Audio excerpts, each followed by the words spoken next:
91.3 WVKR Independent Radio, Poughkeepsie, New York. I'm your host, Rita Ryan, here with LocalMotion each and every Wednesday, 4 to 6 p.m. We just started the show off by a track from They Might Be Giants with Electric Car, featuring today's guest. Let's get him on the phone, Mr. Dan Levine. Dan? Yes, hi. Yeah, hi, you're there. It's always a good start when I don't disconnect people to start off our conversation. So far, so good. Yes. So far, so good. So let me do a brief introduction, if I may, here to the listeners of LocalMotion. I'll start off by saying multi-instrumentalist, composer, arranger, and producer Dan Levine has performed and recorded with countless musicians, including Ray Charles, They Might Be Giants, Bruce Springsteen, Frank Sinatra, Liza Minnelli, David Byrne, Bjork, just to name a few. He's held the first trombone chair on several Broadway shows, including The Producers, Hello Dolly, My Fair Lady, Liza's at the Palace, and is currently part of the Broadway production of Ain't Too Proud. Dan will also be performing tomorrow at Colony Woodstock with Jim Keller. And with that, you get a warm welcome to LocalMotion, Dan Levine. Hello, Rita. Hello, hello, hello. So I always like to start off by saying, this is your life. So I like to back up a little bit, and I always like to hear about stories about people, how they got into music. I understand that you are, you're Brooklyn born, yes? That is correct, yeah. And a musical family? Absolutely. That's correct. Tell me about it. I was born and lived in Bensonhurst, New Jersey as a really little kid. Then we moved to Long Island and a few other places in New York and New Jersey. And, but yeah, totally musical family, both parents musicians. My dad was a music educator and performer for many, many years. And there was some families are athletic families. We were a music family, and you basically didn't have a choice. You were going to play an instrument. And what was your first instrument? I think the very first one was piano, and then drums, because I wanted to be cool. I want to play the drums, so I had some drum lessons. I mean, we're talking like 6 years old, 5 years old. Yeah. And then I think my first wind instrument was the baritone horn, which I played for a long time. And then around the 8th grade, I decided I wanted to see what it was like to play trumpet, so I switched to trumpet. And I wasn't very good, and I had braces, and it's really hard to play trumpet. I would braces. imagine. I don't recommend it. Yeah, I would imagine. It's a bummer. Yeah. And then finally, I switched to the trombone. My dad handed me a trombone. He was a big Tommy Dorsey fan, big Herbie Green fan, big Jack Teagarden fan, and we had a lot of records around the house. So around the age of 15, I committed to the trombone, and the rest is history, as they say. Wow. Yeah. Now, did you were in the high school band and all of that, or? Oh, yeah. Yeah. In New Jersey, and then for a couple of years in a very small town in Florida. Mm-hmm. We moved to rural Florida when I was 15, actually, and I did the last couple of years of high school there. And what was really fortunate, we were in this really tiny town, like 500 people, but up the road was Stetson University, which happened to have one of the greatest brass teachers ever, named Donald Yaxley. Brass players might recognize his name, but so I could drive about 20 minutes and get lessons with this guy, and I think he charged $10 or $12. Wow. And that's kind of when I got serious. And what kind of music were you listening to at that point? Mostly, I was getting into jazz, but also pop, like melodic pop, like the Beatles and the Beach Boys and stuff like that. And but definitely, I was lucky that my dad would bring home records like, oh, here's Miles Davis, here's John Coltrane and Johnny Hartman, here's Jack Teagarden. Without much, he wouldn't say much about it. He would just go, this guy's really good, check it out. And it was a very cool way to educate me, without any big lead up to who I was about to listen to. So it was a very pure listening experience, and my eyes and ears were really opened. Wow, I bet. I think I wore those records out, absolutely. Wow. Wow. What a great thing to have a dad as a music educator and just kind of sliding stuff your way and just learning through that. Now, you went to Absolutely. college in Colorado, yes? That's right. I went to University of Northern Colorado, and it turned out to be just kind of the perfect place for me. It was had a fantastic trombone teacher who's now retired. His name is Buddy Baker, and a really excellent jazz program, great classical program, and I kind of wanted to play all types of music, and that was one of the places where I could do it. Right. Other places were more weighted towards one or the other. This was a place where I could do both. Right, right. And then right after college, I mean, hello. Yeah. Initially, it might not be in the bio. I initially toured with kind of a swing band with sort of the Cab Calloway white tux and tails, and we toured all over the United States and Canada. Even did like a thing on a cruise ship for about 10 weeks. Wow. And then, and then we kind of landed in Los Angeles.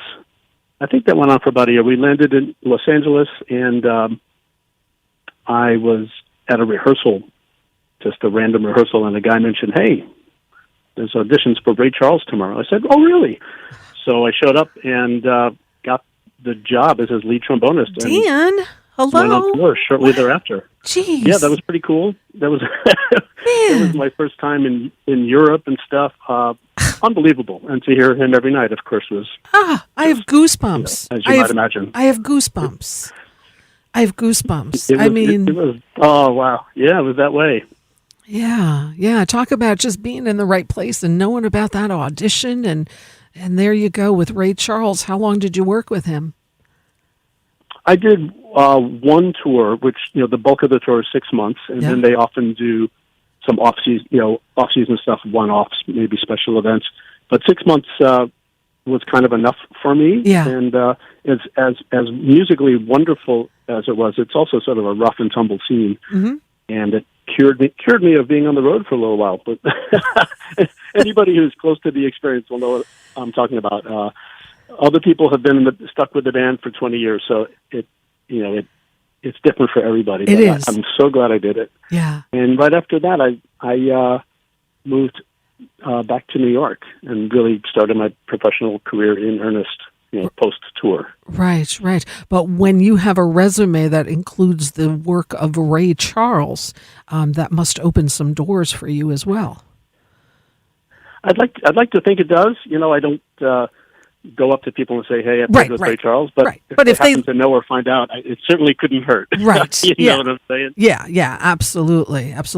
So when you come to New York after doing this great tour, and you really played with, such diverse musicians, from going from Frank Sinatra to Blood, Sweat, and Tears. How different all that goes.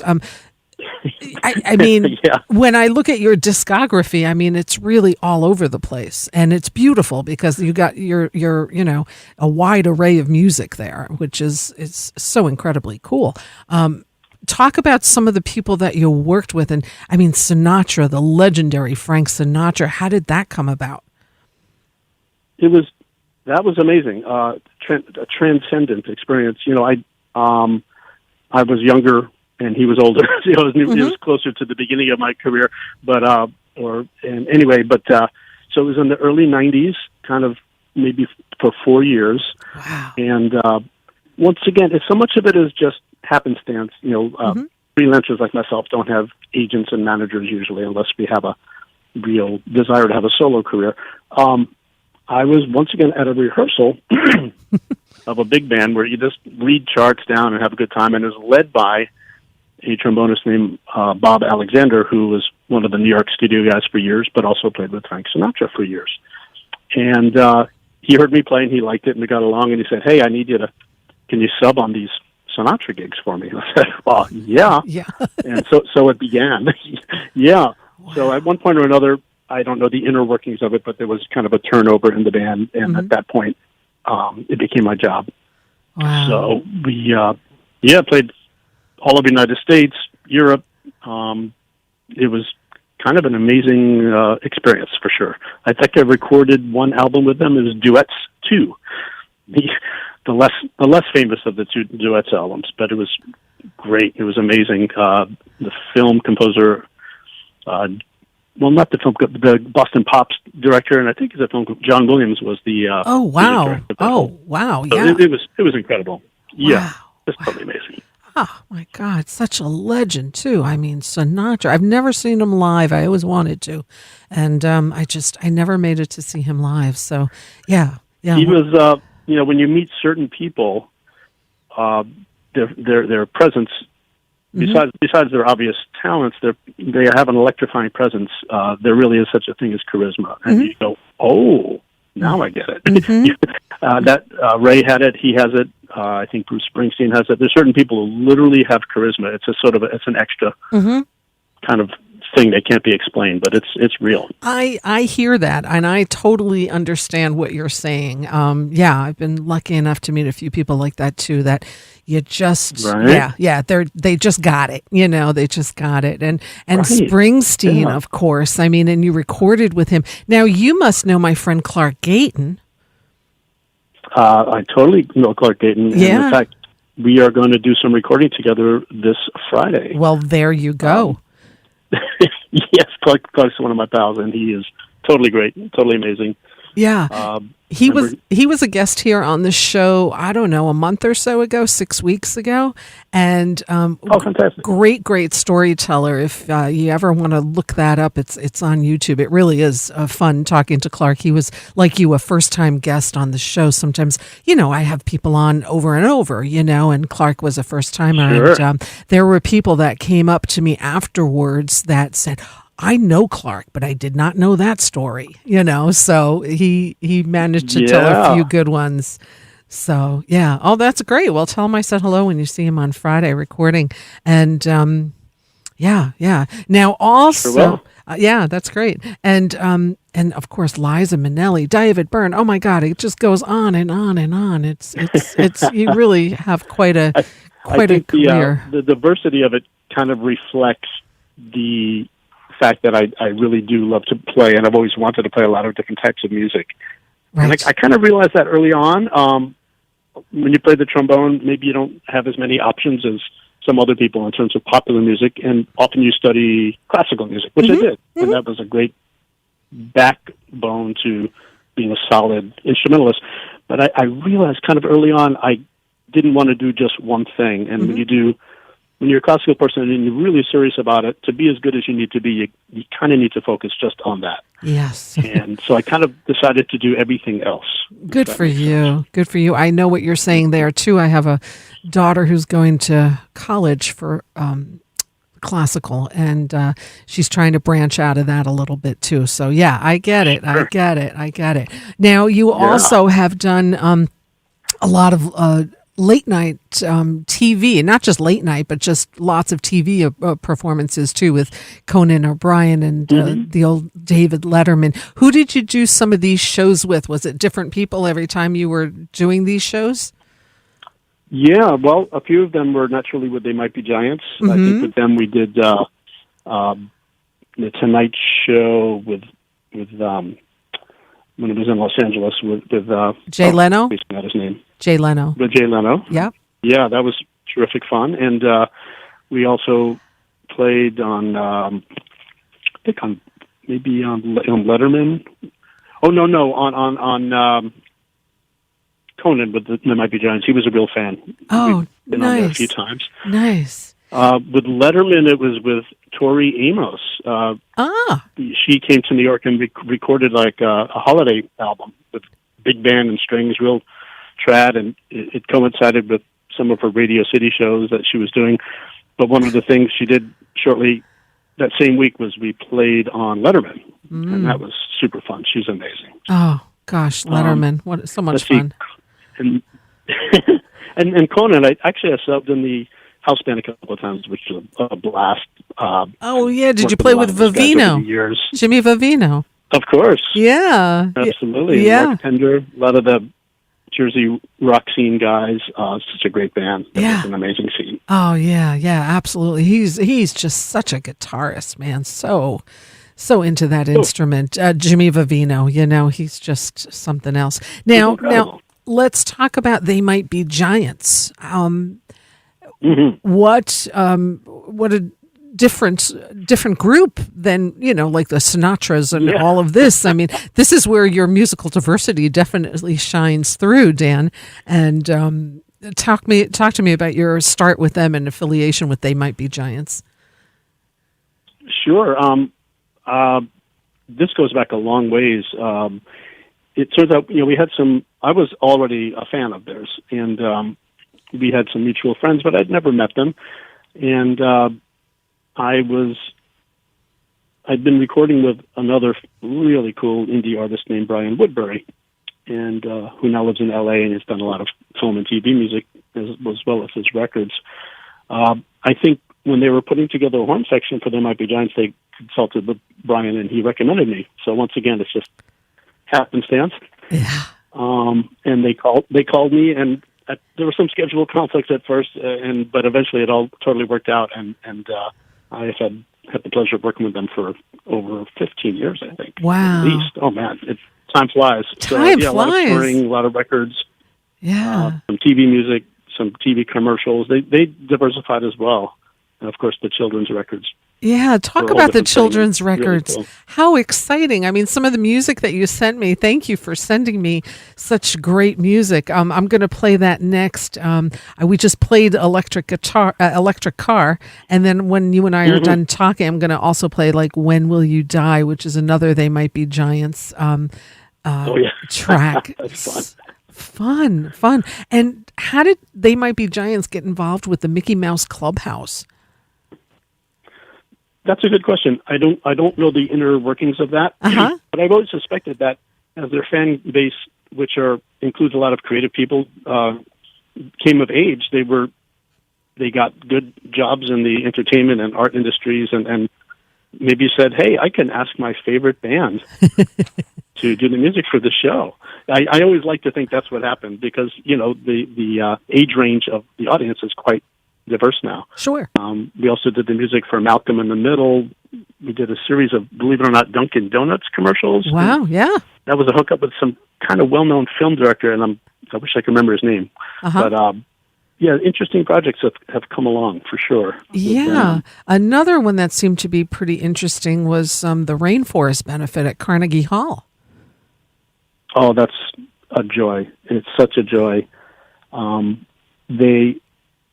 I think I mentioned to you, Sting's wife Trudy is the true organizer of that, and every 2 years they do this rainforest benefit, which just is kind of a star-studded scene, and it was usually at Carnegie Hall. Last year we did it at I think the Beacon, and we were all a lot happier because that place is more suited for amplified music. Sure. But I've been in several of these in the house band.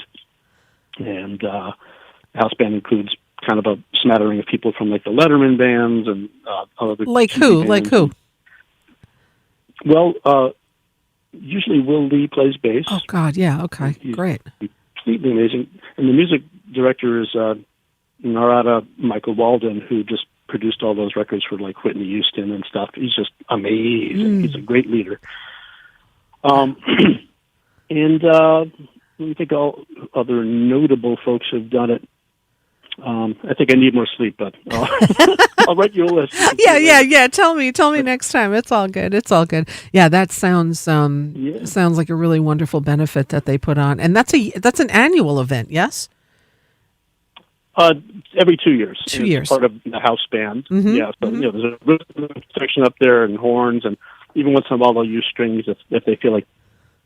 James Taylor almost always does it. I've done it with Billy Joel, Lady Gaga, Sting, of course. Shaggy did it this year. Annie Lennox, who's just an angel, did it. I'm a huge fan of hers. Yeah, me too. And she was just as awesome in person as you always hope she would be. Robert Downey Jr. was the host, and he is so funny. So it's really neat to watch these experts work. Right. Just a joy. Right. Yeah, and you get to see it from the stage yourself. So it's a beautiful, beautiful perspective that you get to have on this, as well as being such an integral part of it too. And you were the music director for Jerry Seinfeld's 23 Hours of Boredom on Netflix. Yes. I mean, how much fun must that have been? That was incredible fun. Obviously, of course, I'm a big Jerry fan. Great to watch him work, just such science does. And the vibe was kind of like, definitely throwback. There was a big band on stage, and the feeling was like, if you've ever listened to the Sinatra and Basie Live at the Sands from, I think, 1967, that was kind of the goal. Okay. Yeah. So I arranged a bunch of music for that, and I think I also brought in Dave Mann and Tim Wimet, who are both great arrangers. They did some of the arranging as well. It's too much for one person, given the time constraints. But yeah, I was the music director. I was the guy with the headphones and the metronomes. And when you put on those headphones, let me tell you, there are about 5 or 6 people yelling at you all the time, and or yelling, lighting cues, someone standing in the aisle, camera 3, and through all of that, you need to figure out who's actually talking to you and telling you that you need to play 30 seconds of a piece of music. But so that was an experience. Yeah, like, I bet. Wow, landing an aircraft carrier. Yes. But Jerry was totally cool. He actually really had a very clear understanding of what he wanted musically, and one of the things we did was kind of alter an arrangement to his liking right on the spot for his walk-on music, and so it had to be timed perfectly so, and he knew it so well. He was able to communicate it well, and it was really neat to get to interact with him that way. It was very impressive. I'm sure that must be helpful for a musician, right? To kind of have that guidance and not have it be all over the place where someone has no idea what they want, and he at least came in and kind of just had it all planned out already. So, yeah. Yeah, I think he's a real music fan, and he's such a showbiz pro. He knew what would work and how. Right. So I think it was, within 2 minutes we had figured out exactly what he wanted and sort of custom tailored that piece of music. So that was a cool experience. There are other people that you work with who don't really know how to describe music, so you kind of have to pull it out of them or show them what they want. But in this case, he knew exactly what he wanted. Yeah, that's a big help. And then Broadway. Hello, Dolly, and all these fun performances. You're down in the pit orchestra, yes? That's right.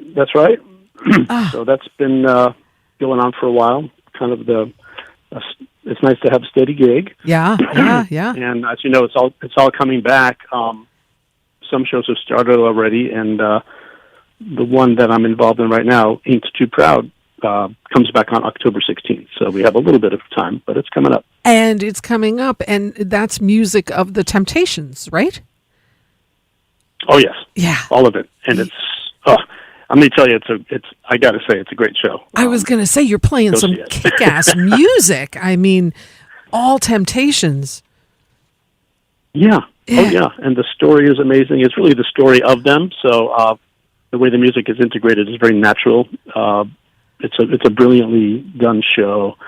At one point, where the musicians are on stage too, so we have a little bit of get out of the pit time, which is always it's nice. So makes much it more fun. Part of the show. Yeah. Oh, I may come down. I want to also see Ben's show too, Hadestown, and Ain't Too Proud. Broadway is opening up. It's opening up safely. Listeners can buy tickets. They're all proof of vax, right? With masking and all of that, I assume. Ain't Too Proud is like that? Yeah. That's the assumption. I think for now that's how it's working. Proof of vax, wearing masks in the audience is what they're going for. Yeah. I think that's what they're doing as well. And Ain't Too Proud. I've seen the billboards all over the place for that. So I hope Broadway. Mm-hmm. I mean, how's this been for you this last year and a half as far as creativity? I talk to musicians every week, and everybody has a different story. How's it been for you creatively? Well, it's interesting.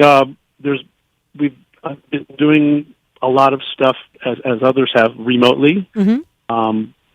People can. Well, I should go back. About the first month, I actually was really enjoying the break. Mm-hmm. Yeah, I can imagine. you know, after you hustle for 20 years, you go, okay, this is like a forced vacation. Yeah. But then the money's around, so you have to figure out what to do. But I think one of the things that's been really fun was the projects we did with the Hippie Big Band. I think we've did 3 or 4 videos, and I think I sent you a link to one of them. But the Hippie Big Band is the brainchild of a really cool arranger in New York named Russ Annixter. And it's basically like a small horn band, maybe like almost like a small big band that does interpretations of things like, Zeppelin and Allman Brothers and White Trash, you name it.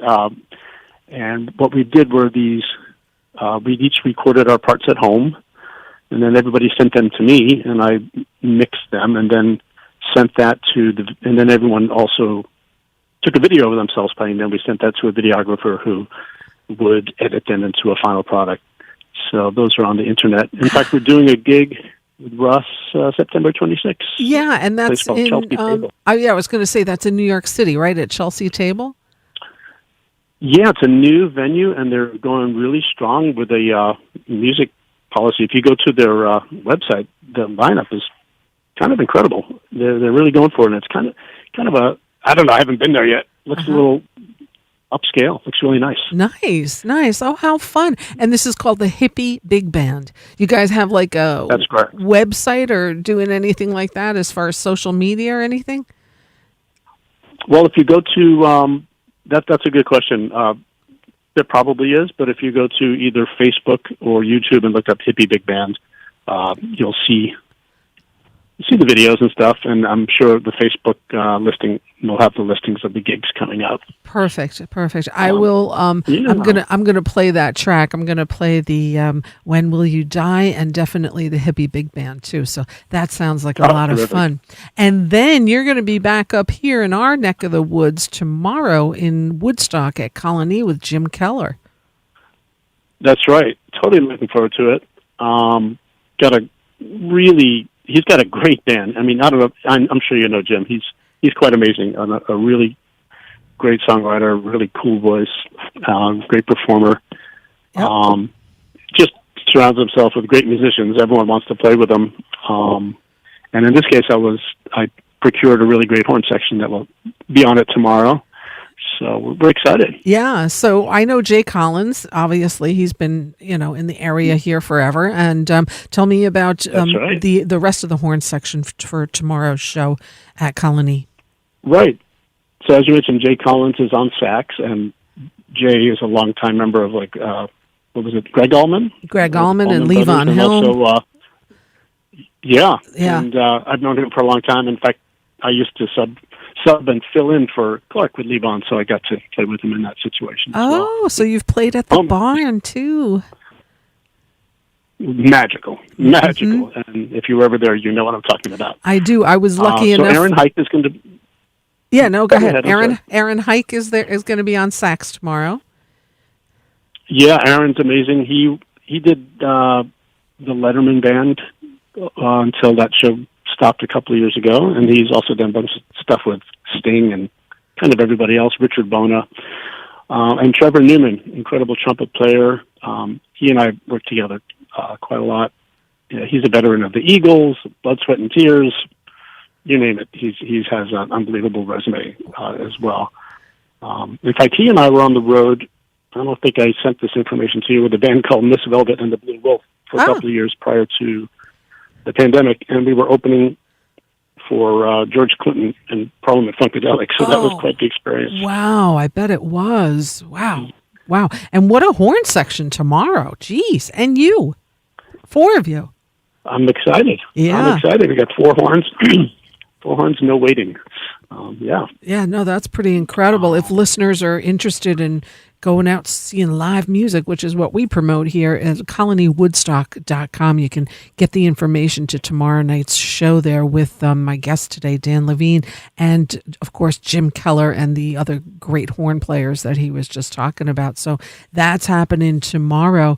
You've also, where you and I met, have performed at Westwind Orchards in Accord, and about world-class musicians showing up there on Saturdays. Hello.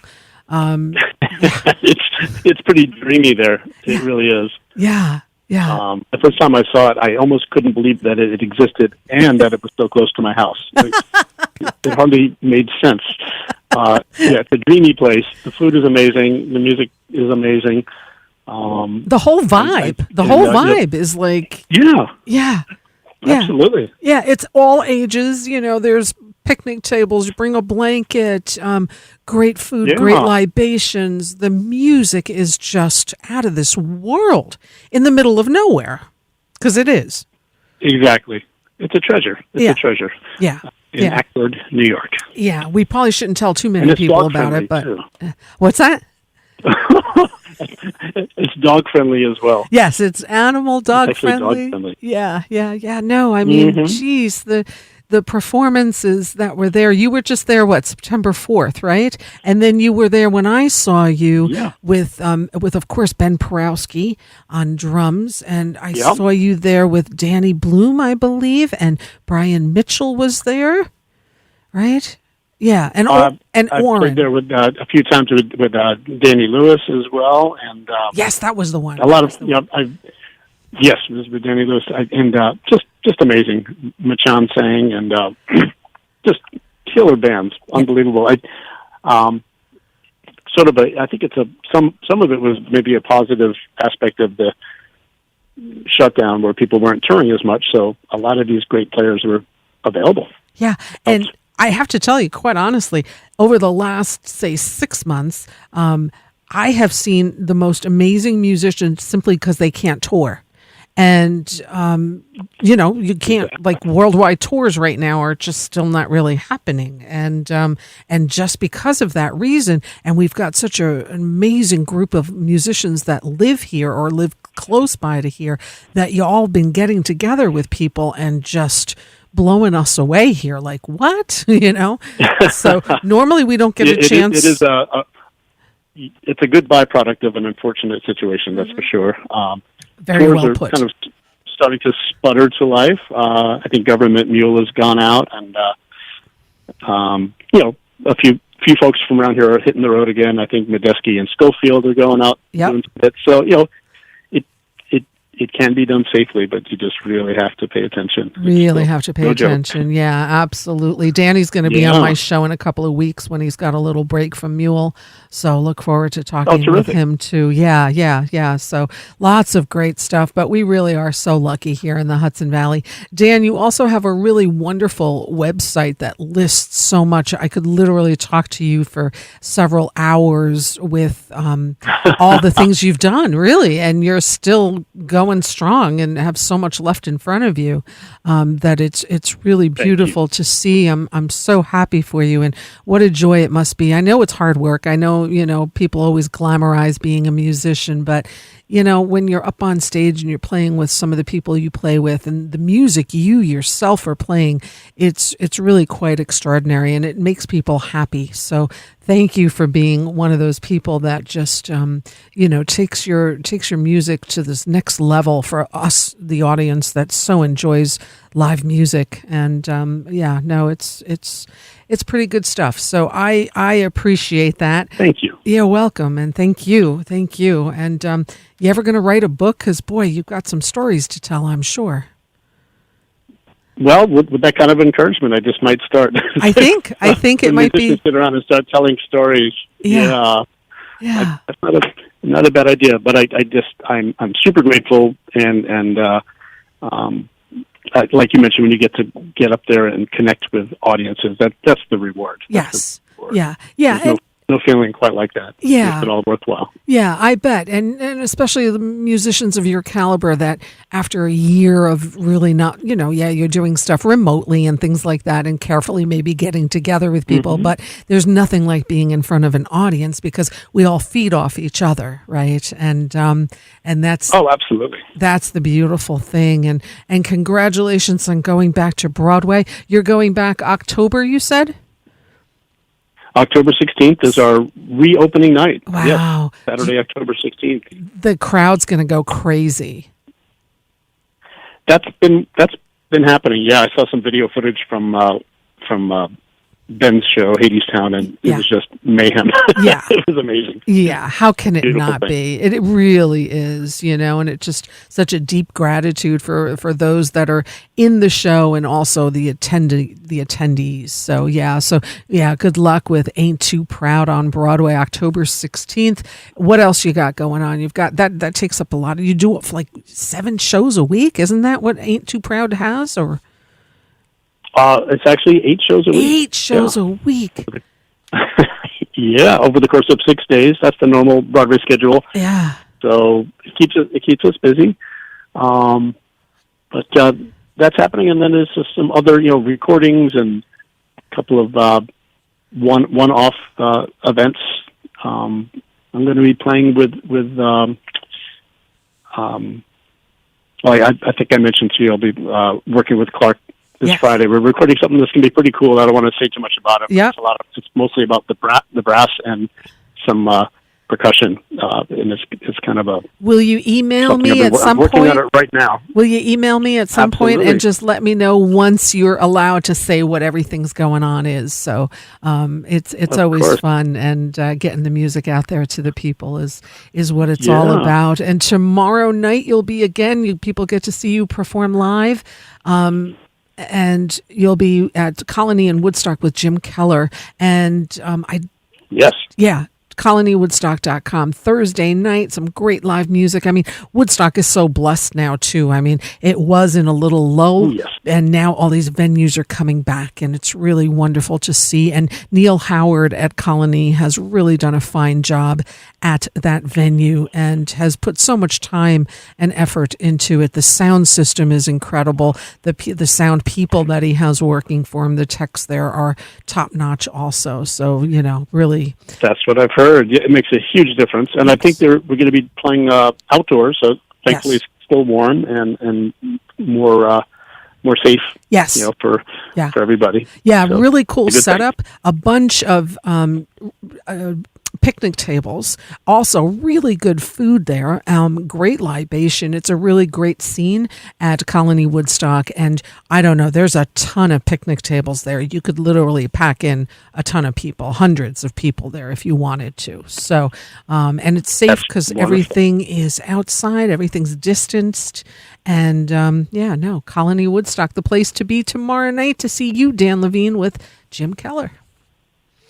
You also have a really cool. Thanks so much. We're looking forward to it. You also have a nice website. You should tell people about that because we can keep up with all these great things. I mean, I started doing my homework. I'm like, I don't even know where to start with you because you have done so much and continue to do so much. So, but that's what you want to be doing when you're a working musician.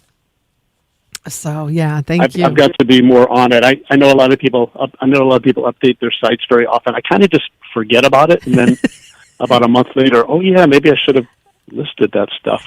I'm a little lazy with it, but thank you for the inspiration. Yeah, no problem. But Dan Levine, you're busy working. That's why you don't have the time to be doing all of this other stuff. So it's a good excuse. You're very kind. It's a very good excuse. So, So listen, I thank you for your time. I'm going to play some more of your music, and I will wholeheartedly encourage people to go see you live tomorrow at Colony Woodstock and get back to Broadway, man. Check out Ain't Too Proud with you on the trumpet back there in the pit. How cool is that? So, lots of fun. Looking forward to that, and I just want to thank you for being such a supporter of all of the music and the musicians up here. It really means a lot to us. Oh, well, it's completely my pleasure. It's done out of love, and we need the arts more now than ever, right, Dan? Fact. Absolutely. Yeah. So let's all just get out there, support each other, be kind to each other, and listen to some good music because this is the one art form that unites us all. So it doesn't matter what you believe, and we all speak the same language when it's music. I got to ask you one more question. You've traveled the world with all these different musicians. Mm-hmm. Is there any place you haven't gone that you wanted to go perform to? Like any country or venue? There are a couple of places that I haven't been that I think would be fascinating to go to, like Poland, Russia, more Eastern Europe stuff, Greece, like what else? What am I leaving out? Those would be kind of cool places to go to. I've been to China, which was totally amazing. Japan a bunch of times, totally amazing. Wow. Australia, Hawaii, Finland, Estonia. It's great. It's great to travel around and just see how people live differently, and just get in there and go with the flow of how they live. Yeah. You know, especially if you're able to be there for more than a couple of days, you can start to really get a feel for a place. Right. I recommend it. Yeah, no, absolutely. Yeah. And we learn more. It expands our it's our world is just, it's large, but then it isn't, because you realize at the end of the day, we're all really just human beings, and we just think a little different, have a little culture difference. But music unites us. So thanks for being one of those uniters, Dan Levine. And I will look forward to seeing you again sometime. Please keep me posted anytime you're playing, and I'll be happy to get some music out, and we'll talk again. And I want to hear what you're recording with Clark after you've done it. You'll be the first to hear it. I love it. I love it. I really appreciate that. Please tell him I said hello. Have fun, because how can you not with him? And thank you for your time. We always have a good time. I do not doubt that one bit. Not one bit. So thank you so much for your time here today, Dan. It's been a pleasure. I'm going to play some of these tracks and keep spinning the music here on the radio. So thank you. Stay safe, and we'll talk soon. Thank you, Rita. Okay, take care. Bye. 91.3 WVKR Independent Radio Poughkeepsie, Dan Levine. Let's take a listen to music he played on with They Might Be Giants. Let's take a listen to When Will You Die? 91.3.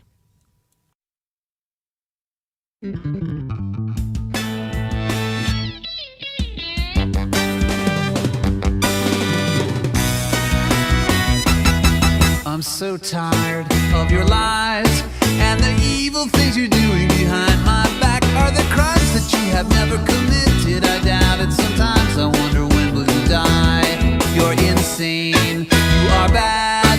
You wreck everything you touch, and you're a sociopath. There's just one thing that everyone's wondering: when will you die? School children stay at home, and all the banks will close. Each year will mark the date on which we celebrate. I know how, I know why. I can picture every part of your comeuppance, except for the one remaining piece of the puzzle, which is when you'll die.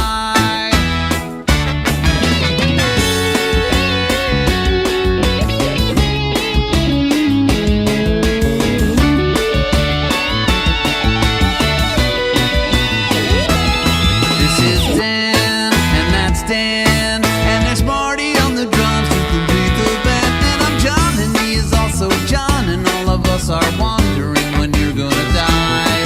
Still you live, you go on, but you're running out the clock. And if we knew how long, I'd be counting down the days until the lovely one on which you're gone.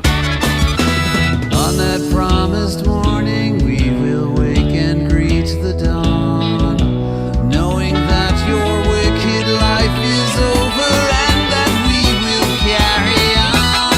We'll exhale, we'll high five, we will know at last how great it is to be alive. We'll be lining up and buying tickets, and then we'll be jumping up and down on your grave. You're insane, you are bad, you wreck everything you touch, and you're a sociopath. And the only way to mitigate would be to know the date you're scheduled to vacate. When are you going to die? Look me in the eye, tell me when you'll die.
91.3 WVKR Independent Radio, Poughkeepsie, New York. That is some of the work that our today's guest, Dan Levine, has performed on. We just heard a solo clip of Out of the Night from Jens Wendelby, Fresh Heat album. We also heard a solo clip from Unbreakable Man by Oren Blodo. And we heard They Might Be Giants, When Will You Die? Horn arrangement by today's guest, Dan Levine. Also want to play Hippie Big Band, which is what we also discussed. And by the way, if you missed any of that interview, that conversation we just had with Dan Levine, it's going to be uploaded tonight on the YouTube channel, the LocalMotion YouTube channel, as well as wherever you might do your streaming platform from. Just follow LocalMotion, give it a like, and you'll be able to take a listen to some of the great interviews that we've had here, lucky enough to have here. We're going to play one more by something Dan Levine has done, and I want to play this. This is really cool. So I'm just pulling this up right now. This is the Hippie Big Band, and it's A Remark You Made, and this is by Weather Report's Joe Zawinul. And Dan plays the melody at the beginning and also does some solo work on this as well. So what we're going to do is take a listen to Hippie Big Band right here, right now on 91.3 WVKR.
91.3 WVKR Independent Radio, Poughkeepsie, New York. It is 5:01 p.m. That was the Hippie Big Band, which is a new band led by Russ Annixter, and a group of musicians that all came together over this COVID shutdown, made a series of recordings. Today's guest on LocalMotion, Dan Levine, mixed everything, and man, this came together beautiful. The track we heard was A Remark You Made by Weather Report's Joe Zawinul, and Dan was a huge part of that. They're going to be playing the Hippie Big Band at Chelsea Table in New York City at their Badass Brunch series, noon on Sunday, September 26th. So if you're down in Manhattan, Chelsea Table Badass Brunch series with the Hippie Big Band on the 26th is definitely the place to be. Dan will also be performing tomorrow with Jim Keller at Colony in Woodstock, and then he'll be returning to Broadway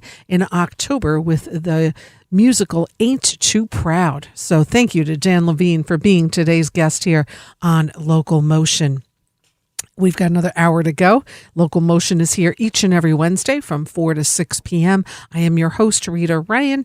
All the shows are uploaded on YouTube as well as wherever you stream, your streaming platforms such as, Spotify, Apple Music, wherever. Just give it a like, give it a follow, and you'll always be caught up with all the wonderful music that is happening here in and around the Hudson Valley, because that's what this show is all about, music of the Hudson Valley. Speaking of which, the next two tracks I'm going to be playing are from performers that will be performing this weekend at the Falcon in Marlborough. Let's start off with Hollis Brown here on 91.3 WVKR Independent Radio, Poughkeepsie.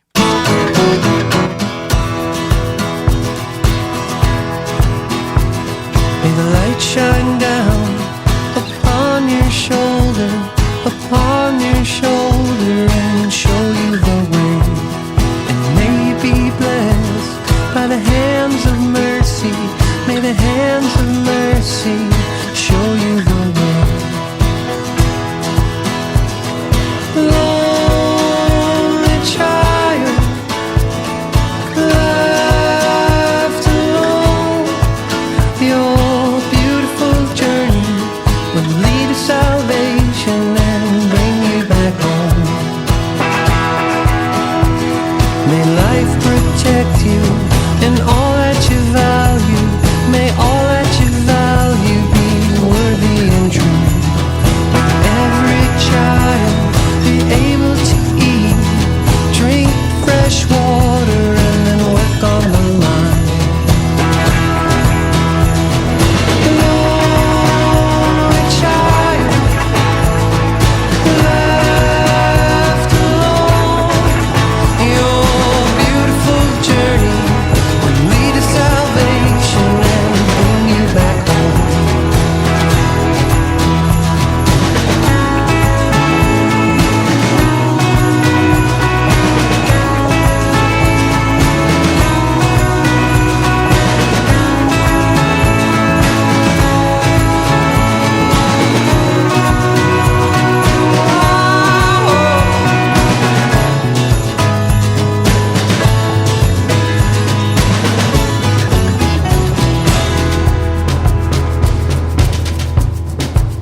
May the light shine down upon your shoulder, and show you the way. And may you be blessed by the hands of mercy. May the hands of mercy show you the way. Lonely child, left alone, your beautiful journey will lead to salvation and bring you back home. Your beautiful journey will lead to salvation and bring you back home. Bring you back home.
91.3 WVKR.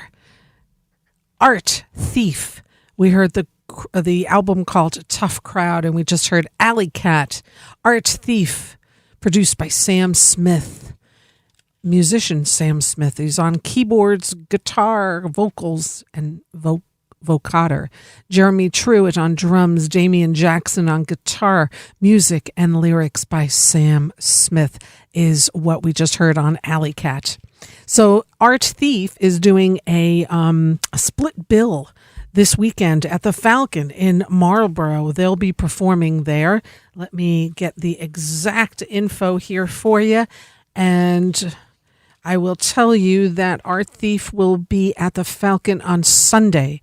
It's a split bill between them and Valipala and Valley Pala. That's this Sunday at the Falcon.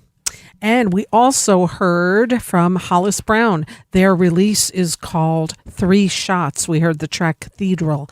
And the Hollis Brown is starting another residency at the Falcon. They've done several there, and they typically tour all over the place. We're lucky to have them here doing a residency at the Falcon through December. Live at thefalcon.com for reservations to go see Hollis Brown this Saturday, and they'll be there, I think, most every Saturday up until December. And again, Sunday, Art Thief will be at the Falcon also. We are going to keep the music flowing now. A gentleman who'll be performing on the 24th, I believe, the next Saturday. I'm going to get the dates correct and let you know, but you're not going to want to miss this one. This is a jazz guitarist, Mr. Ed Cherry, here on 91.3 WVKR.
91.3 WVKR, 5:18 p.m.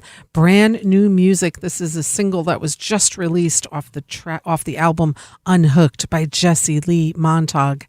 Jessie was part of the group Jake years ago, and I guess I love Jessie. She's my hairdresser, by the way, so a full disclosure there. But she had this band Jake, and she was going to resurrect that band and started out writing as making music for the band Jake. But then COVID happened, so then she started putting all this work together in her home studio and decided to make this more of a solo project, and started working with Grammy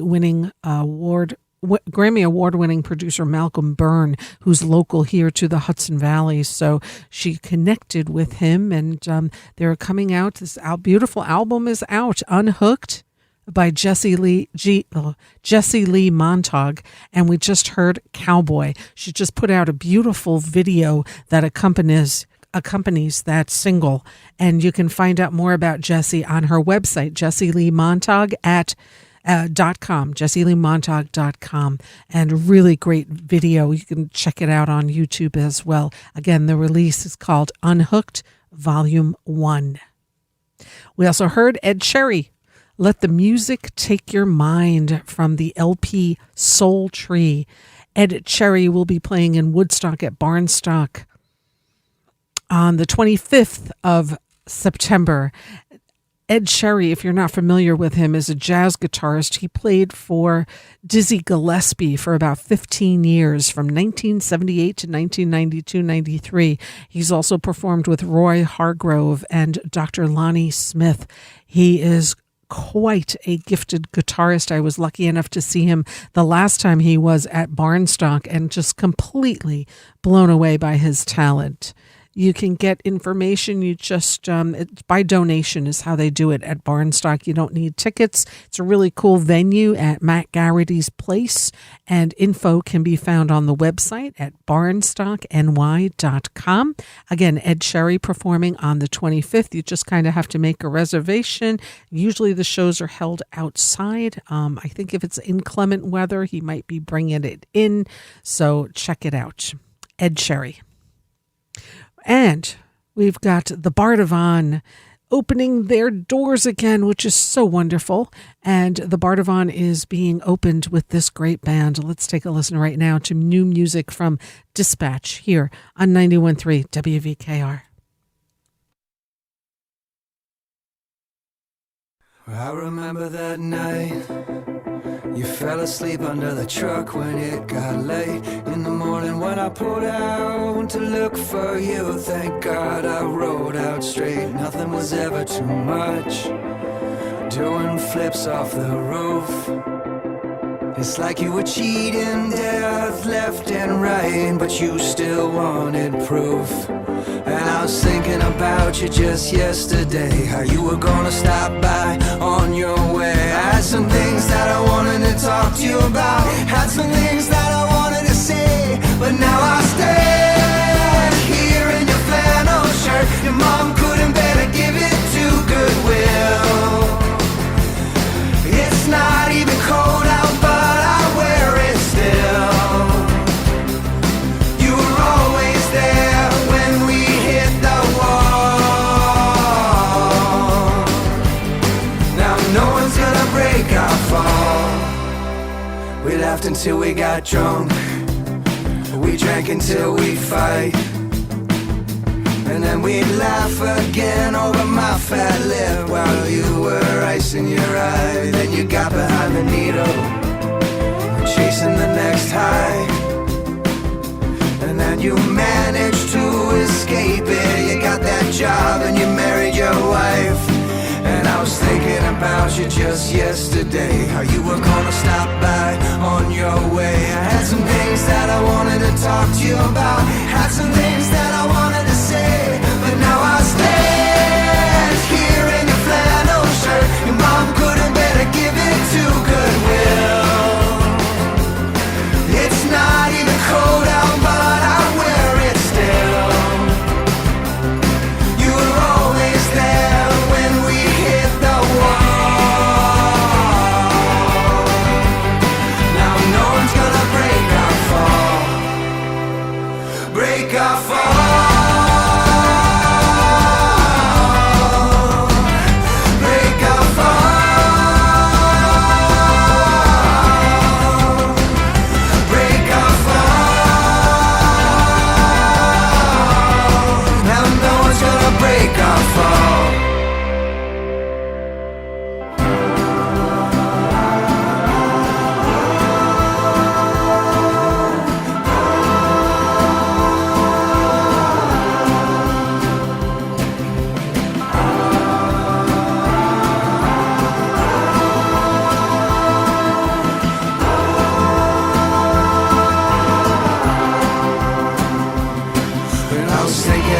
about you just yesterday, how you were gonna stop by on your way. I had some things that I wanted to talk to you about, had some things that I wanted to say, but now I stand here in your flannel shirt. Your mom couldn't bear to give it to Goodwill.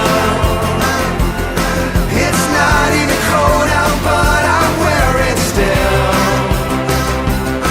You were always there when we hit the wall.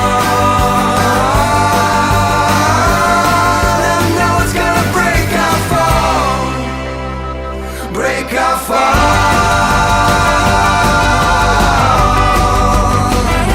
break our fall,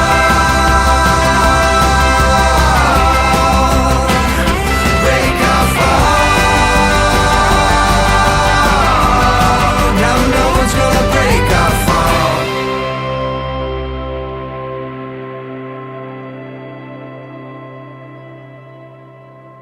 I'll see you when I see you. Oh, this may be, but I won't love you when I love you. No, that will always stay the same. I won't feel you when I feel you, 'cause I feel you every day. But I'll see you when I see you.